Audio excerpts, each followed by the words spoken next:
যদি চিকিৎসা নেওয়ার উদ্দেশ্য থাকে তাহলে দূর কোনো বিষয় না।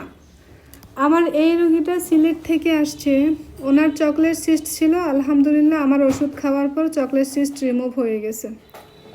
আপনার নাম কি? তানিয়া বেগম। তানিয়া বেগম, জি। আচ্ছা আপনার কি প্রবলেম ছিল বলেন তো? চকলেট সিস্ট ছিল ম্যাডাম। আমার প্রথমে একবার অপারেশন হয়েছে চকলেট সিস্টের? জি। তারপরে আমি অনেক দিন যাবত ওষুধ ম্যাডাম অনেক ডাক্তার দেখিয়েছি, ম্যাডামের ওষুধ হয়েছে। এরপরে আপনার কাছে আসার পর আমি 2 মাস ওষুধ খাওয়ার পর এখন শরীর কিছু আরাম পাচ্ছি ম্যাডাম। আমার 2 মাস ওষুধ খাওয়ার পর এখন আলটা করে কি দেখেন? সিস্ট নাই, সিস্ট রিমুভ হয়ে গেছে। তাহলে আপনি বিশ্বাস করেছেন যে ওষুধের মাধ্যমে সিস্ট রিমুভ হয়? চকলেট সিস্ট হোক, পলিসিস্টিক ওভারি অথবা টিউমার, যে ধরনের সিস্ট হোক না কেন ইনশাল্লাহ সেটা ওষুধের মাধ্যমেই রিমুভ হবে। হয়তো কারো 1 মাস সময় লাগে, কারো 2 মাস, কারো 3 মাস, ধৈর্য ধরে ওষুধ খেতে হবে। ওর কিন্তু 2 মাস ওষুধ খাওয়ার পর ও আল্লাহ রহমতে আলটা করে নিয়ে আসছে। আলটার রিপোর্টে হচ্ছে তার এখন বর্তমানে কোনো সিস্টে নাই।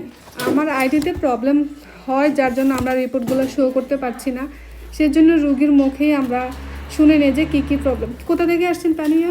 সিলেট থেকে। সিলেট।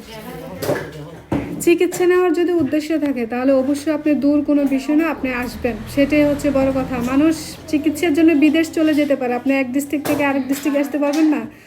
প্রত্যেকটা রোগীকে আমি বলি কুরিয়ারে না নিয়ে আপনারা চেষ্টা করবেন চেম্বারে এসে ওষুধটা নেওয়ার জন্য। এই যে যারা আমার আইডিতে এসে কমেন্টস করেন ম্যাডাম চকলেট সিস্ট কি ভালো হয়, দেখলেন তো আরেকটা রোগী আমি দেখাই দিলাম যে আলহামদুলিল্লাহ আমার 2 মাসের ওষুধ খাওয়ার পর ওনার সিস্ট রিমুভ হয়েছে। এখন ওর হাজব্যান্ড দেশে আসে না, হাজব্যান্ড আসলে তখন আমরা ওরে কনসিভের ওষুধ দিব। জি জি আশা লাগবে। আপনি ওর কি হন? ও আপনার ছেলের বউ। আচ্ছা ঠিক আছে। আমার চেম্বার কুমিল্লা সদর দক্ষিণ লালমাই বাগমারা বাজারে আমার চেম্বার, বাগমারা বাজারে রেলগেটের পূর্ব পাশে মমিন টাওয়ারের নিচতলা। রবিবার বন্ধ থাকে, বাকি 6 দিনই খোলা। আসার আগে অবশ্যই আপনারা ফোনে সিরিয়াল দিয়ে আসবেন।